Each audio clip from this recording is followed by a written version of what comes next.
Is dating just a numbers game? Okay, so I just swipe right on all of them. Should I just go on as many dates as possible? If I go on 3 dates a week for 52 weeks, I'll be sure to find my soulmate by April the 4th, 2020. Stop.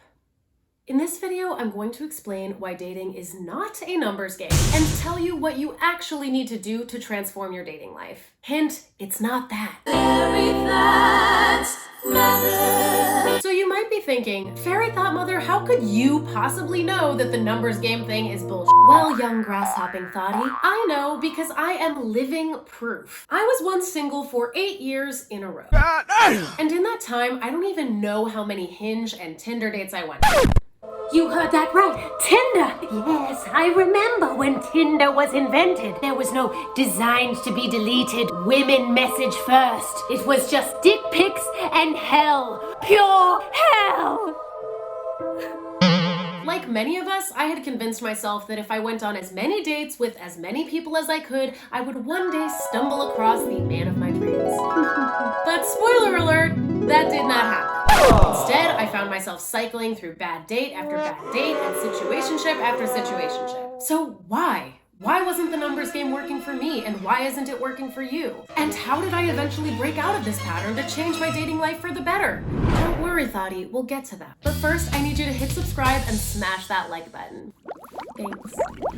Okay, so why doesn't the numbers game work? Well, the answer has a lot to do with the law of attraction, or if you want to be more scientific about it, self-fulfilling prophecy. Here's an easy example. Have you ever had one of those days when everything seems to go to for no reason? First, you spill coffee on your brand new shirt. Oh, man. Then you just barely miss your bus and end up walking to work in the cold. Then some stranger is rude to you for no reason, and on and on and on. This happens because the minute you spilled that coffee, you decided that your day was gonna be and then subconsciously, you self-fulfilling prophesied yourself into that exact reality. You started overreacting to all the bad things that would happen, and you stopped even noticing any good moments that came your way. And here's the deal. You might be doing the exact same thing in your dating life.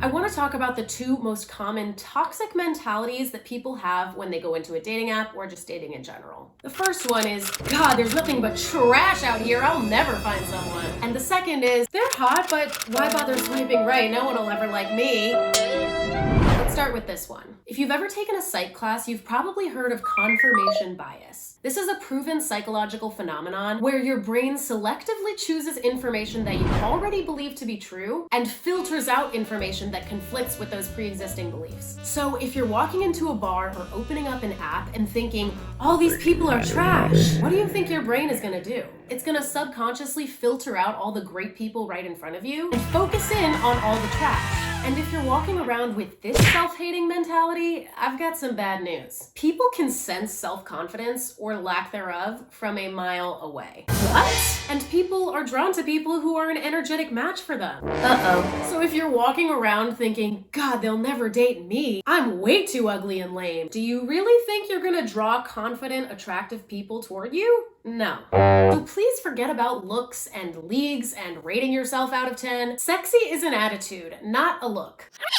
Sexy is an attitude, not a look. Sexy is an attitude, not a look.